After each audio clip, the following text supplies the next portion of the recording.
How to reopen Instagram photos already viewed. Hey everybody, you may follow up this method in order to do so. So open up Instagram, and then once you are there, tap on the chats at the top right, and here you should be finding your chats. Now head over to one of the chats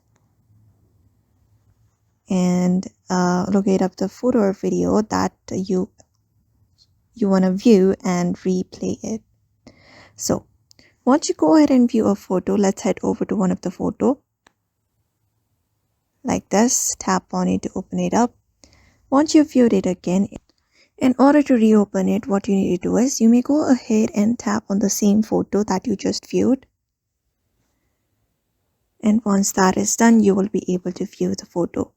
So you can do that up to 2 times from Instagram. Unfortunately, more than that, we cannot do it. If you want to view the photo again, you may send the user that you would like to view it again, and that's it. So that is it for now. If you want to view a photo that is already open on Instagram, so I hope this video was helpful. Give it a thumbs up and subscribe for more tips and tutorials, and we will see you on the next one.